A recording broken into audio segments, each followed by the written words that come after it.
रविवार का दिन सूर्य देवता को समर्पित होता है।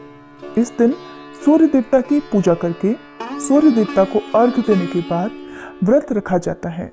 कुंडली में सूर्य देव की स्थिति को मजबूत बनाने के लिए हर भक्त को इस व्रत को जरूर रखना चाहिए। सूर्य देव की कृपा से शारीरिक बल, बुद्धि और यश और सम्मान की प्राप्ति होती है। इस कलयुग में सूर्य देवता ही एकमात्र प्रकट देवता माने जाते हैं और आज की इस वीडियो में आप सुनेंगे सूर्य देव की संपूर्ण व्रत कथा। कथा के अनुसार प्राचीन काल में किसी गांव में एक बुढ़िया रहती थी। वो नियम से रविवार का व्रत किया करती थी। रविवार के दिन सूर्योदय से पहले उठकर बुढ़िया स्नान आदि से निवृत्त होकर अपने आंगन को गोबर से लीपकर साफ करती। उसके बाद सूर्य भगवान की पूजा करती और कथा सुनकर सूर्य भगवान को भोग लगाकर दिन में एक समय ही भोजन किया करती। इसी तरह रविवार का वो नियम पूर्वक व्रत करती थी। सूर्य भगवान की कृपा से बुढ़िया को किसी प्रकार की कोई चिंता, कोई दुख नहीं था। उसका घर धन धान्य से भरा हुआ था।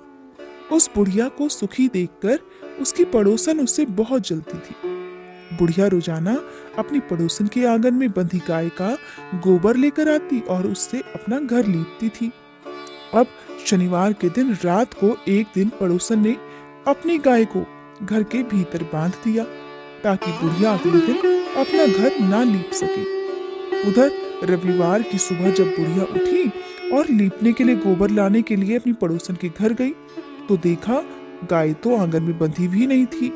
इस कारण रविवार के दिन बुढ़िया जो है गोबर ना मिलने के कारण अपना आंगन नहीं लीप पाई। आंगन ना लीप पाने के कारण उस बुढ़िया ने उस दिन सूर्य भगवान को भोग भी नहीं लगाया और उस दिन स्वयं भी भोजन नहीं किया। सूर्यास्त होने पर वह बुढ़िया भूखी प्यासी ही सो गई। रात हुई तो सूर्य भगवान ने उसे सपने में दर्शन दिए और व्रत न करने का तथा उन्हें भोग ना लगाने का कारण पूछा। तब बुढ़िया ने बहुत ही करुण स्वर में अपनी पड़ोसन के द्वारा घर के अंदर गाय बांधने और गोबर न मिल पाने की बात कह दी। तब स्वप्न में ही सूर्य भगवान ने अपनी अनन्य भक्त बुढ़िया की परेशानी का कारण जानकर उसके सब दुख दूर करते हुए कहा, हे माता, तुम हर रविवार को मेरी पूजा और व्रत करती हो। मैं तुमसे बहुत प्रसन्न हूँ और तुम्हें मैं ऐसी गाय प्रदान करूंगा जो तुम्हारे घर आंगन को धन धान्य से भर देगी। तुम्हारी सारी मनोकामनाएं पूर्ण हो जाएंगी। स्वप्न में उस बुढ़िया को ऐसा वरदान देकर सूर्य भगवान अंतर्ध्यान हो गए।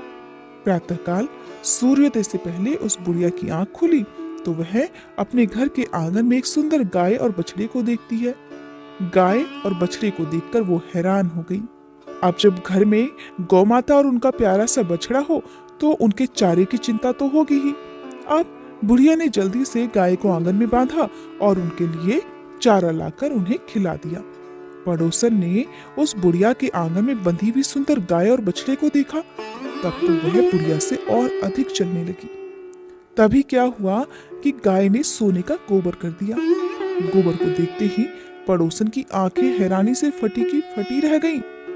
उस समय क्योंकि बुढ़िया गाय के आसपास नहीं थी तो पड़ोसन ने उस बुढ़िया को आसपास ना देखकर तुरंत उस गोबर को उठाया और अपने घर ले आई और वहां पर अपनी गाय का गोबर रख दिया।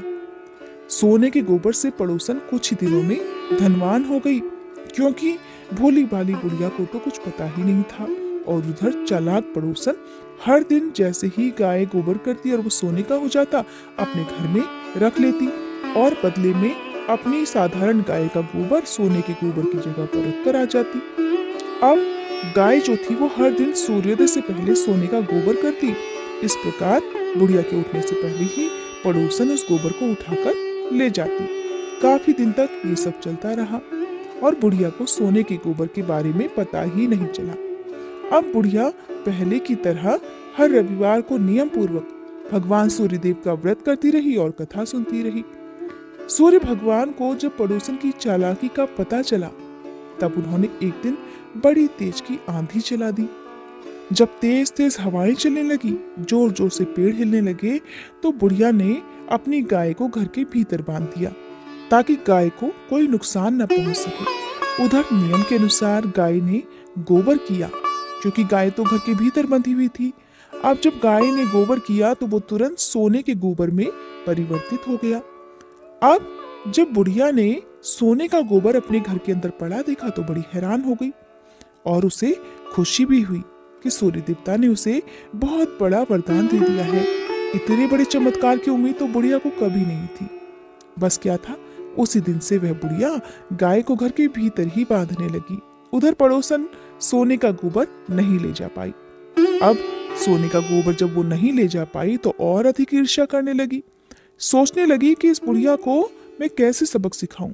ये बुढ़िया तो सचमुच बड़ी चालाक निकली। पहले तो घर के बाहर अपनी गाय बांधती थी, तब मुझे सोने का गोबर ले जाने में कोई परेशानी नहीं होती थी। अब तो ये घर के भीतर अपनी गाय बांधती है और मुझे अब तो बहुत दिनों से सोने का गोबर भी नहीं मिला। उधर भोली भाली बुढ़िया जो थी वो रोज सोने का गोबर पाकर बहुत धनवान हो गई। अब जब बुढ़िया धनवान हो गई तो उसकी पड़ोसन जो थी वो बुरी तरह जल भूनकर राख होने लगी, बहुत ईर्ष्या करने लगी। अब की बार उसने अपने पति को नगर के राजा के पास भेज दिया और बुढ़िया के पास सोने का गोबर देने वाली गाय है ऐसा अपने पति से कहलवा भेजा, ताकि राजा को पता चले तो राजा उसकी गाय को अपने कब्जे में कर ले। राजा ने जब ये बात सुनी तो उसने अपने कुछ सैनिक भेजकर बुढ़िया की गाय लाने का आदेश दे डाला। अब सैनिक जो थे वो बुढ़िया के घर पहुंच गए। उस समय बुढ़िया सूर्य भगवान को भोग लगाकर स्वयं भोजन ग्रहण करने ही वाली थी। तभी राजा के सैनिक जबरदस्ती गाय और बछड़े को महल की तरफ ले चले। बुढ़िया ने उनसे बहुत प्रार्थना की कि वो उसकी गाय को ना लेकर जाएं। बहुत रोई गिड़गिड़ाई, लेकिन राजा के सैनिक नहीं माने, क्योंकि राजा का आदेश था। अब गाय और बछड़े के चले जाने से बुढ़िया को बहुत दुख हुआ।